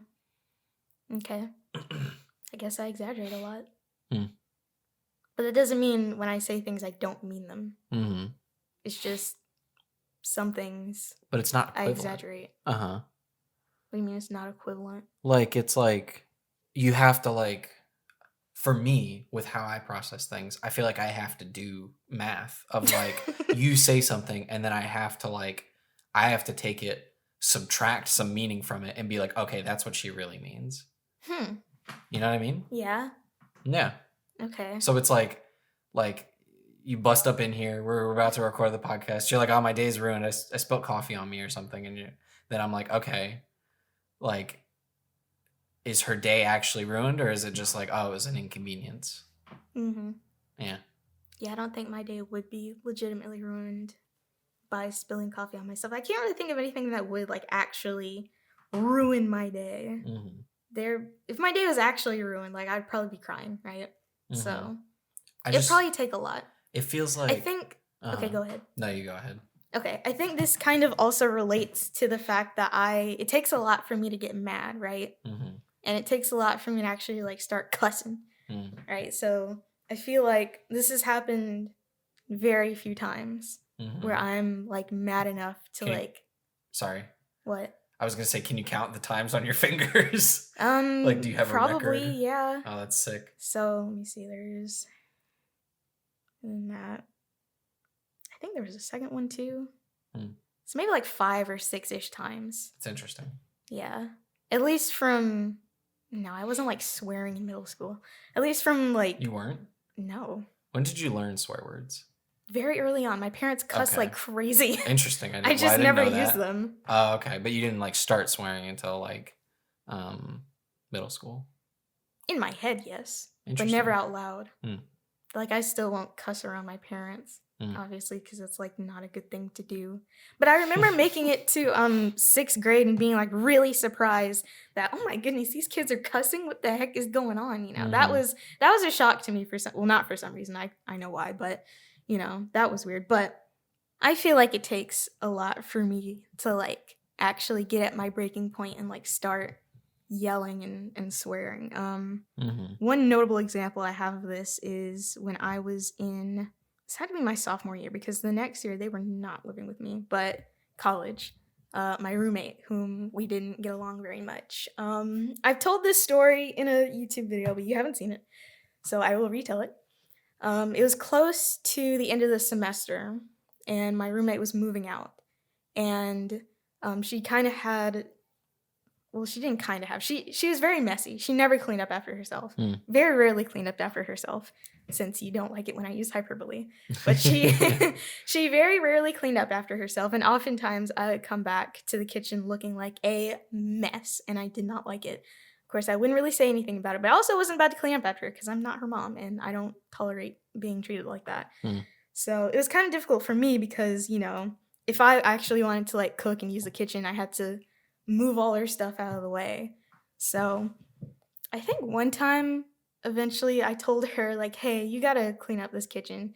And she was like, yeah, whatever. Well, she didn't say that, but that was basically her attitude. She was like, yeah, whatever. And so basically what I did was I took all of her dirty dishes, I piled them up, and I put them outside of her door. Bro, that's so passive aggressive. Yeah, exactly. But that was my tipping point number 1. And she did not like it when I did that. Which, I mean, at that point I didn't really care what she liked or didn't like because you gotta clean up after yourself. This is wild. So back to close to moving out. She had like started packing her stuff up. Beforehand, the previous year, when she moved out, she took all of my Tupperware with her. So I had a bunch of Tupperware and I put it in like the cabinet, right? Was it a mix-up or was it malicious? I genuinely don't know if it was malicious, but at the same time, I don't think it was a mix-up either because I know what was mine and I knew what was hers, and she had to have known that as well. Did you dispute it or did you find it out after the fact? Well, I knew she took it when she like left because she left before me, like a few days before me. But I didn't really care because I knew she would be coming back. This was freshman year this happened. This is not sophomore year when the incident happened. Well, I'm wondering like did you be like, hey, that's my Tupperware, and she was just like... No, because I didn't really care at that time because I knew she'd be coming back and bringing it back. That's so weird. I mean, I guess, but again, takes a lot for me to like get mad. So at this point, I was more so okay with it. But I think I was just saying, like, when I'm saying that's so weird is I feel like that's a pretty bold assumption to be like, oh, she's coming back with my Tupperware. Well, I knew she was going to be moving back into the dorm. But what if she didn't bring it back with her? Well, that is a good point. I was assuming a lot at that time. Go on. But so she was preparing to move out. She had already started packing her things up. She had a lot of stuff and a lot more stuff than me, so she started packing up earlier. And I had thought that she had taken my kitchen towels, and I was looking for them. I'm like, hey, where are my towels? She was like, I don't have them. And I was like, I know they're in here. I saw them before. Where are my towels? Now, the really embarrassing thing about this is that I ended up being wrong. I had my towels. But the whole thing was about to be done when I was going to make coffee. And at this point, I drank only instant coffee because I didn't want to buy a coffee maker. And I looked over at the stove where my kettle usually would be, and it was not there. And I knew it was supposed to be there. So I was like, hey, where's my kettle? And she's like, I don't have your kettle either. And I'm like, I know you have my kettle. And I looked into her box of like kitchen stuff and I saw my kettle. She did not have a kettle. I had my kettle. I knew what my kettle looked like. It was the basic Walmart kettle. I remember when me and my mom went and bought that kettle freshman year. And I'm like, oh no, you're not about to do this to me. Give me my effing kettle. I want my effing kettle. You're being a bee right now. I want my kettle. And eventually I got the kettle back, but the weird, wild, wacky, and insane thing was that her mom was like on her... No, her mom wasn't even on her way. She called her mom being like, hey, this girl is wilding out right now. And her mom came up.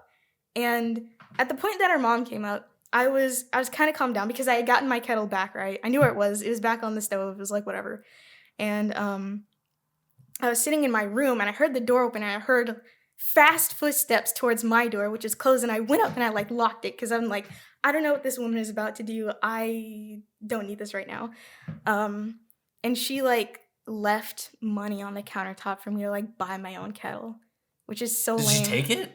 No, she didn't take it. I got my kettle back. I know where that kettle is to this day. So you got your kettle back and she gave you money to buy another kettle? I think this is before I got my kettle back. Like she wasn't like about to leave yet, but I eventually got my kettle back. You gotta tell this sequentially, man. I'm getting lost. It happened a while ago. I kind of forgot, but yeah.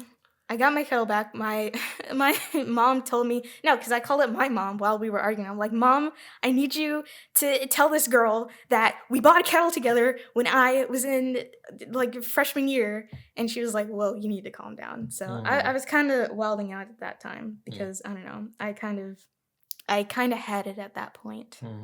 So yeah. It doesn't take, okay, it does take a bit for me to get to passive aggression, but to get to actual aggression takes like a lot. So I feel like, I don't know. I feel like that relates to what we were just talking about in some way. No, well, I was asking about like times that you got like mad and started like really mad and started cursing. Oh yeah, that was one of the times. But that was interesting. I think. Actually, no, that might have been the only time. I never had any like experience that bad. Luckily, I got a little mad when someone like took some of my waffles from like the freezer. But like, you know, it's just a waffle. Like it's not like a piece I have pictures. It's not a piece of equipment. I have pictures because I took them. Did you get your Tupperware back? That wasn't really. Did she bring them back? No, I didn't. Oh, you assumed. Because what I'm imagining is she's like packing it up. You're just this speechless victim. and like just watching in horror, can't even say anything, too shocked by the appalling nature of the crime being committed. And the crime of petty theft.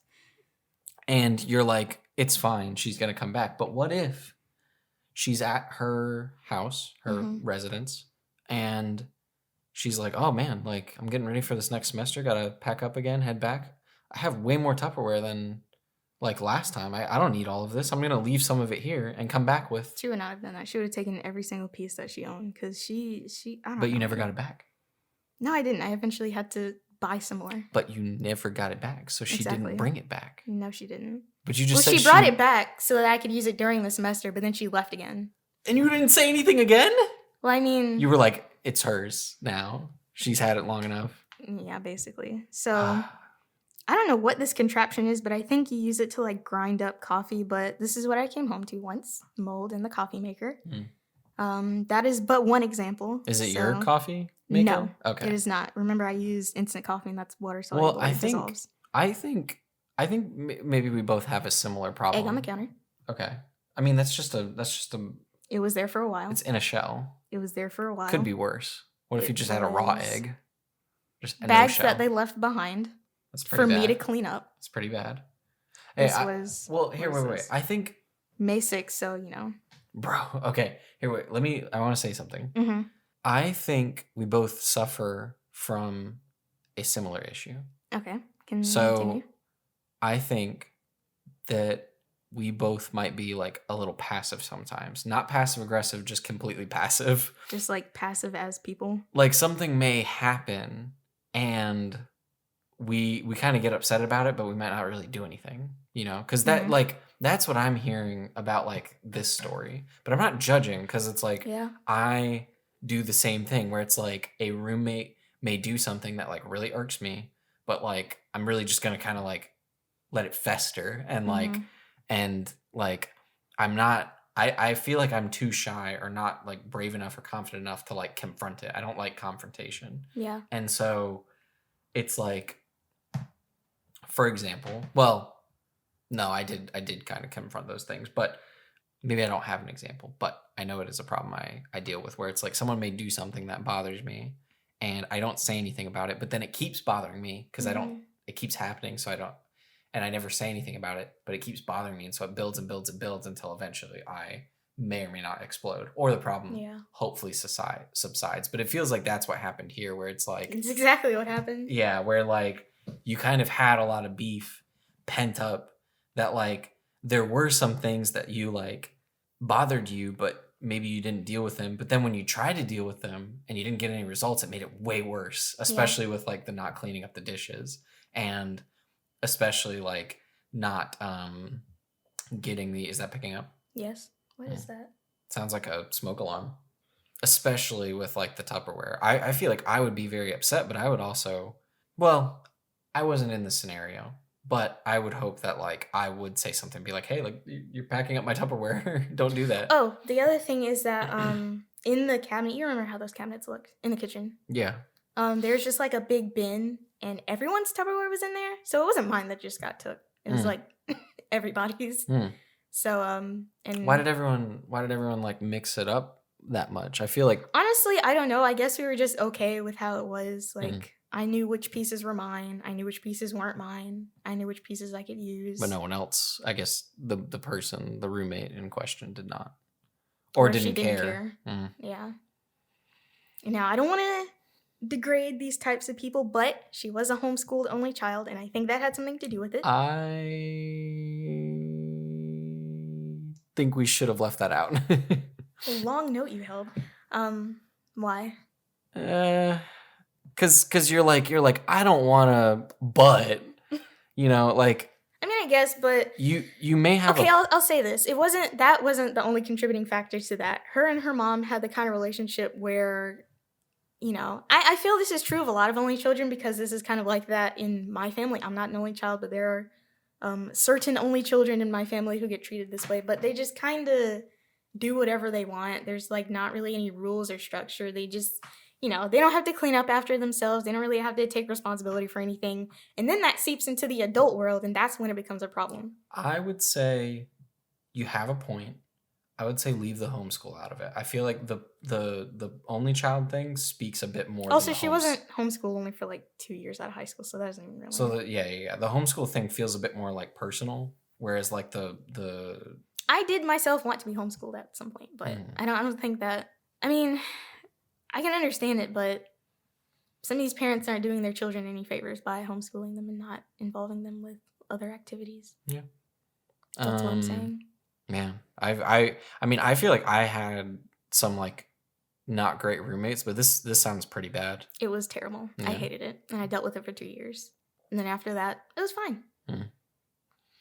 And I really like living by myself. But back to what you were saying about the passivity. I will say, yeah, I can recognize that in myself, but I have been trying to kind of change that because, growing up, I felt like, I don't know, not that I just let things happen to me, but I don't know, I got bullied a little bit and I felt like I didn't really fight back as well as I could have. I didn't stand up for myself, and now it feels like I'm trying to stand up for myself, and we can talk about it more off the pod, but, I feel like I'm trying to change that, and it's kind of tough. I feel like, especially in this situation, I feel like, I can't let this, at the point where it got to, the fever pitch, we'll say. It's like, I can't let this happen again. I can't let somebody walk all over me again. I got to do something. And I have to be, not violent, but I have to be, what's adjacent to violence? Aggressive. Aggressive, sure. So I felt like that was necessary. Because I feel like, this is the only way to get results is by swearing. Well, was she, like... She was not an aggressive person, by the way. What? She was just kind of disrespectful in a general sense. Huh. Was she, I don't want to say she was racist, but okay, maybe. Calm. Hey, listen. You don't have to call someone an N-word to be racist. You can do it in very subtle ways. And I felt those subtle ways. Okay. It's a very unique experience that us black folk have of seeing racism in really subtle ways. You almost second-guess yourself. But you can't do that. You have to be sure about it. And now I think I'm pretty sure about it. Okay. Weird. Do you think... I guess maybe off the pod, I may have like one like slight piece of information that actually could back that up. Back what up? What you just said. Her being racist? Yeah. Do you know who I'm talking about? Yes. Oh. Yeah. Okay. But I actually can't remember the full story, so yeah, I know.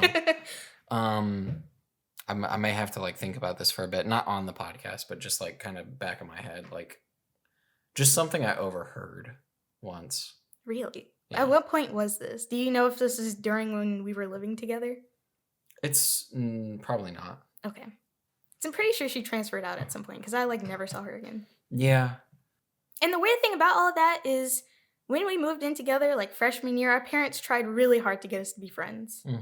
Because like, So wait. I wanted to know more detail of like the tea kettle because it's like I was talking about the passivity leading to like full on aggression. Okay.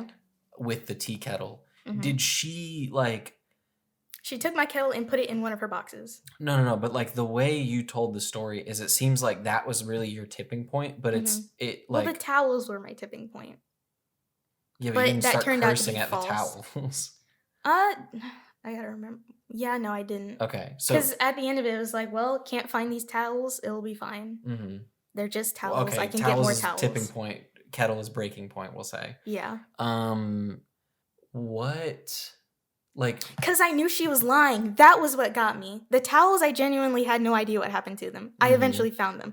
I knew she was lying about the kettle, and that's what sent me over the edge. I don't think when you were telling it, you included the lying. What did she say that was lying? She said that it wasn't mine because I saw it in her... Oh, I'm remembering it now. I saw it in her stuff, and I was like, that's my kettle. And she was like, no, it's not. That's mine. And I knew she was lying. So see, you... In your... I don't blame you, but in your heated recount of the tale... you kind of left that out. You kind of were just like, I know, it happened several years ago, Joseph. I'm telling you, I don't blame you. Yeah. I'm just saying you kind of like the way you told it was like, I saw the kettle and I was like, yo, give me my fucking kettle back. like she didn't even get the chance to say anything to you, but I understand your reaction a bit more now including like, she was like, no, it's mine. Like, yeah. That made me mad all over again. Oh my God. It's been years. It doesn't even matter anymore. Yeah. And I'm still heated. I think it's the fact that she lied and I knew she was lying. That is what's getting me. A sort of mean benefit of the doubt. Maybe she's just dumb. I don't know. I guess I'm not trying to be mean, but like, I don't know. You were saying like she's like an only child. Maybe she just like doesn't have a good memory and it's just like, oh yeah, like this. I don't think being an only child has anything to do with that, but well, this kettle's just like always been here. I use it a lot or something. It's she mine never now. used it. Wow, that's so I was the weird. only one who used it. Maybe she was mean. Maybe she was racist. I don't know. I guess we'll never know. Because she is lost to time. Lost to time. She went back. She went back to racist times.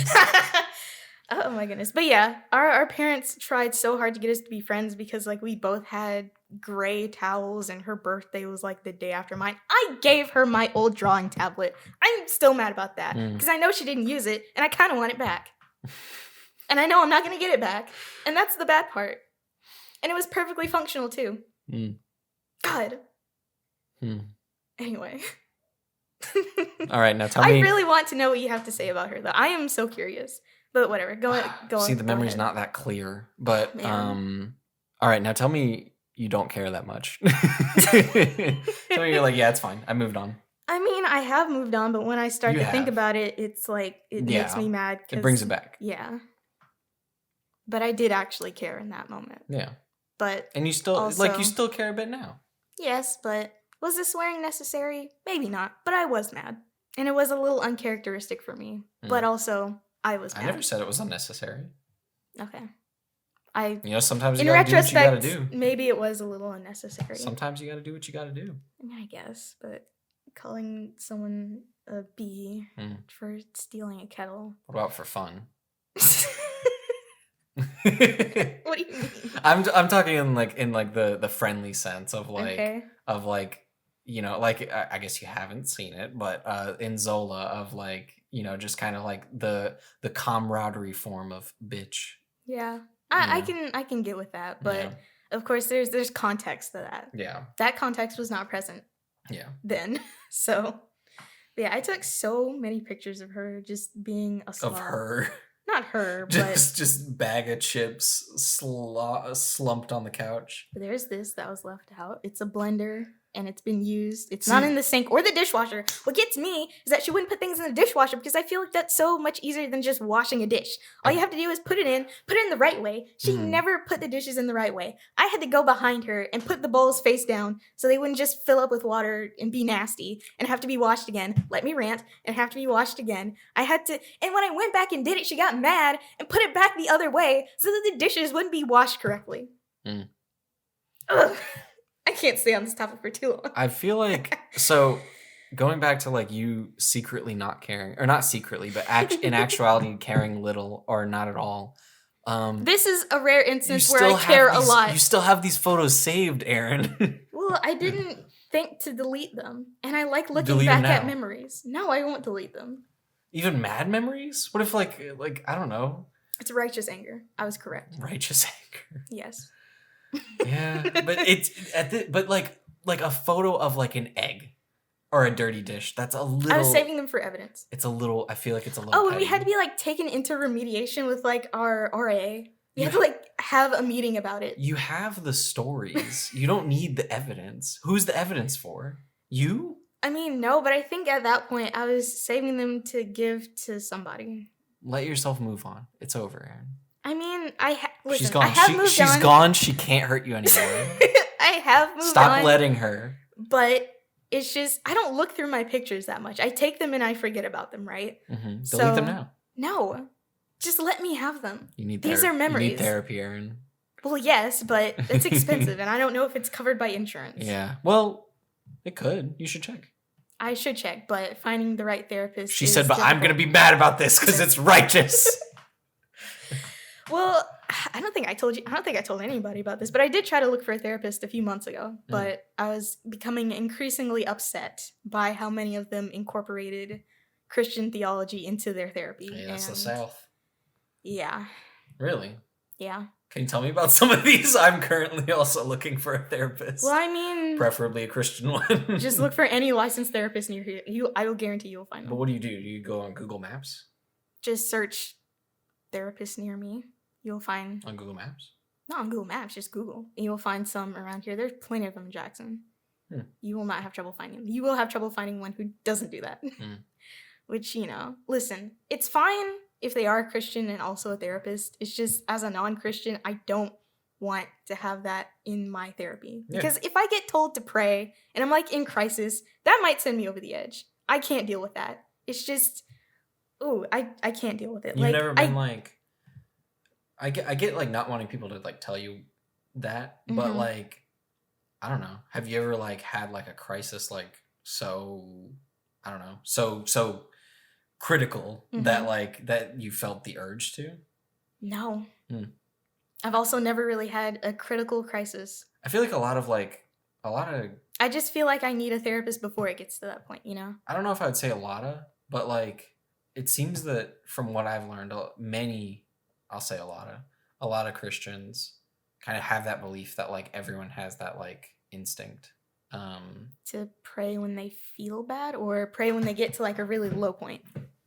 Like, let's say an emergency. Like let's say like, I don't know, like let's say hypothetically I have like a heart attack. I just start like dying right in front of you right now. You know what I mean? Like obviously you're going to do what you can, like chest compressions, like call 911, like those things to help. But like, would some part of you want to like, I don't know, I guess not necessarily God or something, but like reach out to like a higher power, like please like let this be okay?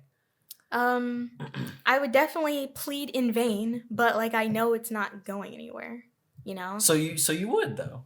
Yeah, I think that's a natural response. Okay. So like if you started dying right now, I'd be like, please don't let this happen. Yeah. But I'm not talking to anyone. I'm just kind of freaking out.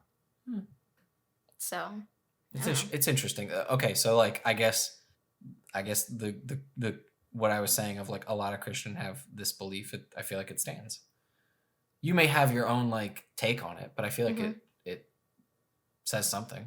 Yeah, I think that's like a natural response. That's interesting. Yeah. What were we talking about? Because I don't know if you know this. We were talking about therapy and these photos. I think you should delete them, Aaron. I'm not going to delete them. And you can't make me, so... I won't. I'm just asking for your health. Listen, no. What do you mean for my health? I'm not going back and looking at these pictures often to get mad. But even 2-3 years removed, looking at them, like you can still get like mad, but like I feel like it amplifies it. You know what I mean? Like, oh, look at, she freaking left an egg on the counter. Like, just like thing. I mean, you're not really letting like the pain dull. You know what I mean? I mean, I guess, but what just happened just now when I got mad again about it, I don't know. That feels rare to me. Because like if I do see it, because Google Photos, they'll show you like 4 years ago or something like that. So like us graduating, us having film shoots, you at a family gathering, and then egg.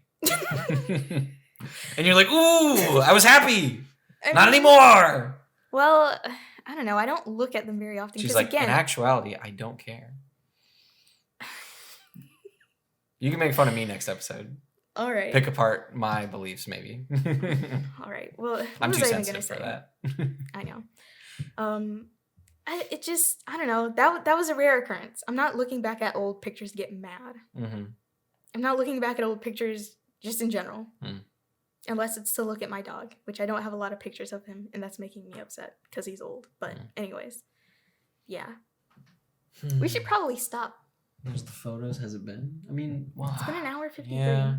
We really hit our stride in the second hour. Think of the editor. Yeah. I'm going to have a tough break ahead of me. I mean, like, this is 2 whole hours of footage. I gotta log. I don't know what. Audio. Audio log. Whatever. What were you saying? I don't know. Well, this has been the ninth. No. It is the ninth episode of the Not Just Arin podcast. An interesting episode. We might continue some themes next week if I can get a solid topic going. If not, then podcast canceled, I guess. I mean, we got lucky this time. I feel like that was a real mess the first hour. I don't think it was a mess. I think it was fine. I'm less tired now than when we started because my heart is filled with anger and that fills me with energy. Anyway, follow us. Oh, no. You can listen on all major podcast platforms. We are Not Just Arin. On YouTube, we are the Not Just Arin podcast. On social medias, we are at Not Just Arin Pod, and that is Twitter and Instagram. Send us voice messages on Anchor. We are on Anchor at Not Just Arin. I want to do a Q&A at some point. I guess we got to ask, like, I don't know, your mom and my friends to write in. Yeah. We got to go to, they're not going to write in. We got to petition them in person. We have to write to them. Yeah. I want to do a Q&A at some point. And we still need to film a YouTube video. Yeah. And the bug video. Oh, right. Yeah. I keep going back and forth on that, but I don't know. You want to direct me? Or should I come up with the character myself? So far, all I have is kind of like a Mr. Krabs. Like, I'm just be like, hey, I'm a bug. They didn't even know what we were talking about. It's more like a anyway. Beetlejuice or that's more like a Beetlejuice than a Mr. Krabs. Yeah. Yeah. Anyway. It's, what time is it? Gucci. Yeah, I've been reading the House of Gucci book. It's really good. See, doing the outro, I wanted to like have like a final word or something. Oh, who's the sponsor? Gucci. Sponsored by Gucci. Oh, Sponsored right. by Gucci. No, you were doing the outro, and I was reminded of the film by Bo Burnham, 8th Grade, and she has a YouTube channel, and she always does the outro with Gucci. It's very funny. Okay. Or it's kind of like funny in like a cringe sort of way. I will take your word for it. We should watch it. It's a good movie. Maybe.